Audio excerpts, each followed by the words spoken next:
जय Shri Krishna. Online classes में आपका स्वागत है। अपन आज क्लास 11th का पहला टॉपिक पढ़ेंगे, समुच्चय। समुच्चय होता क्या है? दैनिक जीवन में हम बहुधा वस्तुओं के संग्रह की चर्चा करते हैं। अपने लाइफ टाइम में अपन क्या कहते हैं? ताश की गड्डी। ताश की गड्डी ये कहती हमें क्या समझ में आता है कि 52 पत्ते होंगे, 2 रंग होंगे, 4 वैरायटी होगी। कौन सी? पान, ईंट हो गया, फिर काली और फिर चिड़ी। 4 वैरायटी होगी।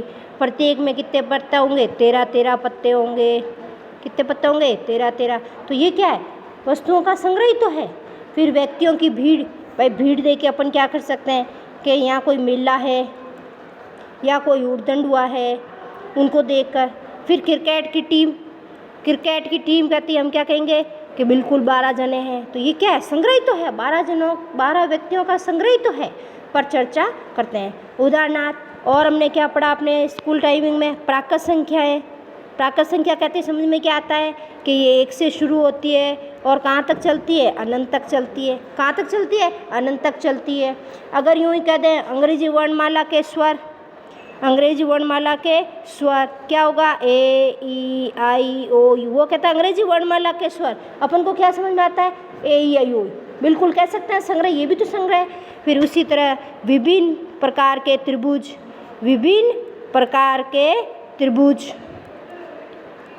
त्रिभुज जैसे हमें मालूम है त्रिभुज की 2 वैरायटी होती है। कौन सी? कोणों के आधार पर। दूसरी कौन है? भुजाओं के आधार पर। फिर कोणों के आधार में कितनी है? कितने कोण? 3 कोण। कौन सा? अधिक कोण। दूसरा समकोण। तीसरा न्यून कोण। ये संग्रह ही तो है। अपने कह दिया निम्न प्रकार के त्रिभुज में भी अब क्या संग्रह हो गया? कोणों के आधार पर ये 3 प्रकार के। फिर भुजाओं के आधार पे भी 3 प्रकार के। कौन सा? विषमबाहु। दूसरा समद्विबाहु। तो तीसरा समबाहु। ये सभी क्या है? विभिन्न प्रकार के त्रिभुजों का संग्रह। इसी तरह 210 के अभाज्य गुणनखंड। अगर हमें ये कह दे, क्या कह दे? 210 के अभाज्य गुणनखंड। तो कैसे करेंगे अपन? 210 के अभाज्य गुणनखंड करें। 2 से भाग दिया, एक बार गया, भाग टूट गया, 105। फिर किससे देंगे? 3 से। किससे दें? 3 से। 3 3 9, 3 5 15। फिर किससे दे? 5 5 7 35। वापस किससे दे? 7 से। कितना आया? 1। इसका मतलब 210 के अभाज्य गुणनखंड क्या है? 2 3 5 7। 2 3 5 6, 5 और 7। जैसे और भी वस्तुओं का एक क्या है? इन सभी उदाहरणों में वस्तुओं का एक सुपरिभाषित संग्रह है। सुपरिभाषित क्या है? इनका संग्रह है। एक ही डेफिनेशन में ये सभी बन रहे हैं। इस अर्थ में है कि किसी वस्तु के संदर्भ में हम यह निर्णय निश्चित रूप से ले सकते हैं कि वह वस्तु उस प्रदत्त संग्रह में है अथवा नहीं। यह है। और बहुत से समुच्चय है गणित में। ऐसे बहुत से समुच्चय है गणित में। कौन सा? Capital N। क्या है? कैपिटल N क्या कहलाता था? ये आपका प्राकृत संख्याओं का समूह। प्राकृत संख्याओं का समुच्चय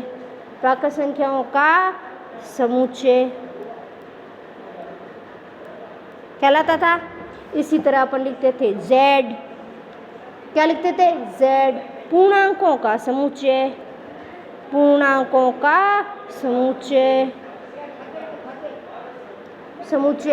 फिर अपन लिखते थे R। क्या लिखते थे? R। परिमेय संख्या, रेशनल नंबर, परिमेय संख्याओं का समुच्चय। इसी तरह अपन लिखते थे Q। नहीं, R होता है आपका वास्तविक संख्या है, रियल नंबर, वास्तविक। Q होता है आपका परिमेय संख्या। क्या होता है? परिमेय संख्या। इसी तरह अपन ले लें, जैसे देखिए इसी तरह अपन ले लें ये वाला कि z प्लस, क्या ले लें, z प्लस क्या होता है, धन पूर्णांकों का समुच्चय, q प्लस धन परिमेय संख्याओं का समुच्चय, r प्लस धन वास्तविक संख्याओं का समुच्चय। इन विशेष समुच्चयों के लिए निर्धारित उपयुक्त प्रतीकों का प्रयोग हम इस पुस्तक में निरंतर करते रहेंगे। ये चीज़ अपन बाहर लिख, n को लिखते ही समझ में क्या आना चाहिए, प्राकृत संख्या, z लिखते ही पूर्णांकों का समुच्चय, q लिखते ही परिमेय संख्याओं का समुच्चय, r वास्तविक संख्याओं का समुच्चय। ये सब इनको अपन गणितीय भाषाओं में इसका यूज़ करेंगे। अब देखें समुच्चय की परिभाषा, समुच्चय की डेफिनेशन। क्या होती है समुच्चय की डेफिनेशन, वस्तुओं के सुपरिभाषित संग्रह को एक समुच्चय कहते हैं। वस्तुओं के सुपरिभाषित संग्रह को हम एक समुच्चय कहते हैं। यह हम निम्नलिखित बिंदुओं पर ध्यान दें। समुच्चय के लिए वस्तु अवयव सदस्य पर्यायवाची होने चाहिए, तभी वो समुच्चय बनेगा। पर्यायवाची का मतलब तो समझ में है ना, कि बादल का क्या होता है, बादल का क्या होता है, बादल का पर्यायवाची क्या होता है, मेघ। बाकी सभी ये होता है ना बादल के, घन, बादल, मेघ, ये सब क्या होते हैं, बादल की तो पर्यायवाची है। तो वो समुच्चय में वही संख्या आएगी जो उसकी पर्यायवाची है। दूसरा, समुच्चय को प्राय अंग्रेजी वर्णमाला के बड़े अक्षरों से निरूपित करेंगे। किससे, बड़े अक्षरों से, A, B, C, X, Y, Z। समुच्चय के अवयवों को अंग्रेजी वर्णमाला के छोटे अक्षरों से प्रदर्शित करेंगे, जैसे small a, small b, small c, x, y, z। अब देखिए इसके बाद है समुच्चय के रूप। समुच्चय के रूप, दो रूप है समुच्चय के, दो रूप। पहला है आपका रोस्टर रूप, रोस्टर रूप। दूसरा है आपका समुच्चय निर्माण रूप। क्या है, समुच्चय निर्माण रूप, समुच्चय निर्माण रूप। रोस्टर रूप क्या होता है, देखिए रोस्टर रूप, रोस्टर रूप में क्या कहता है, समुच्चय के सभी अवयवों को सूचीबद्ध किया जाता है। अवयवों को एक दूसरे के अर्धविराम, देखें जैसे ये है आपका रोस्टर रूप। क्या कह रहा है, रोस्टर रूप में समुच्चय के सभी अवयवों को सूचीबद्ध किया जाता है। अवयवों को एक दूसरे से अर्धविराम द्वारा पृथक किया जाता है और इन सभी को एक मंझले कोष्ठक में भी के भीतर रखते हैं। उदाहरणार्थ 7 से कम सभी समधन पूर्णांक के समुच्चय का वर्णन रोस्टर रूप में कीजिए। जैसे 7 से कम होने चाहिए और सम होने चाहिए, तो 7 से कम है 2, 4 और 6। इनको क्या लिखा, प्रत्येक अवयव को लिखा, बीच में क्या लगाया, अर्धविराम। क्या लगाया, अर्धविराम। और किस में लिखा, मंझला कोष्ठक में। किसी समुच्चय को रोस्टर रूप में प्रदर्शित करने के कुछ और उदाहरण दिए गए हैं, जैसे संख्या 42 को विभाजित करने वाली सभी प्राकृत संख्याओं का समुच्चय।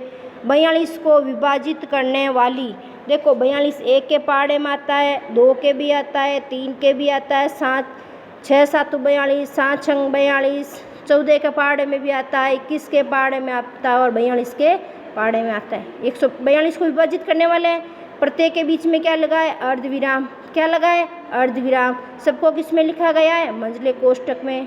ये नियम है समुच्चय लिखने का। फिर है विषम अंग्रेजी वर्णमाला के सभी स्वर।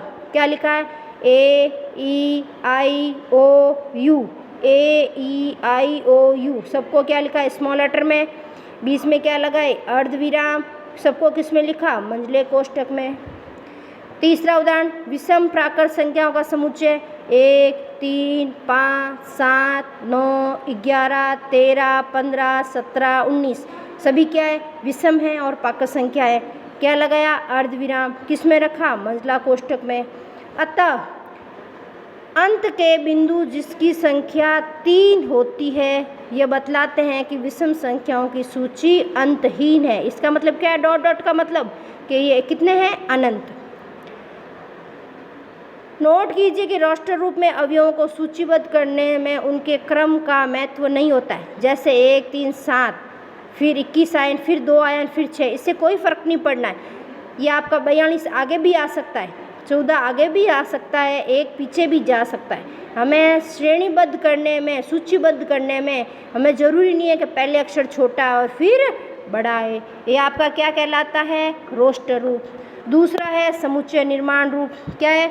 समुच्चय निर्माण रूप में किसी समुच्चय के सभी अवयवों में एक सर्वनिष्ठ गुणधर्म होता है जो समुच्चय के बाहर के किसी अवयव में नहीं होता है। उदाहरण समुच्चय ए आई ओ यू के सभी अवयवों में एक सर्वनिष्ठ गुणधर्म है।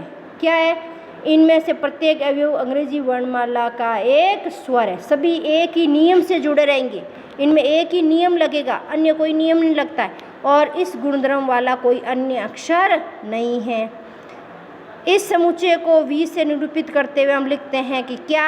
समुच्चय निर्माण रूप में अपन क्या लिखेंगे? वी। उसमें क्या लिखेंगे? Capital letter small a, capital a b c d. V क्या है? एक्स सच दैट एक्स, ये जो 2 बिंदियाँ है ना वो क्या कहलाती है? Such that x. Such that x अंग्रेजी वर्णमाला का एक स्वर है। तो इसको लिखेंगे कैसे समुच्चय रूप में? ए ई आई ओ you. A E I O you को क्या लिखेंगे अपन इसमें? रोस्टर, इसमें समुच्चय रूप में एक्स सच दैट एक्स अंग्रेजी वर्णमाला का एक स्वर है। यह ध्यान देना चाहिए कि किसी समुच्चय के अवयवों का वर्णन करने के लिए हम प्रतीक x क्या ले रहे हैं? x का प्रयोग करते हैं। x के स्थान पर किसी अन्य प्रतीक का भी प्रयोग कर सकते हैं। Small y, small z, small अन्य लेटर भी प्रयुक्त किए जा सकते हैं। इसके उपरांत कॉलन का चिन्ह सच दैट, इसको क्या कहा जाता है? 2 बिंदियाँ क्या कहते हैं? सच दैट लिखते हैं। कॉलन के चिन्ह के बाद समुच्चय के अवयवों के विशिष्ट गुणधर्म को लिखते हैं। क्या? जैसे ये आ गया ना एक्स, गुणधर्म क्या है? अंग्रेजी वर्णमाला का एक स्वर, ये कहलाता है आपका विशिष्ट गुणधर्म। और फिर संपूर्ण कथन को मंझले कोष्टक में किस में लिखा जाएगा? मंझला कोष्टक। ये है आपका मंझला कोष्टक। मंझला कोष्टक और गुणधर्म क्या लिखा? अंग्रेजी वर्णमाला का एक स्वर। यह है आपका समुच्चय निर्माण रूप।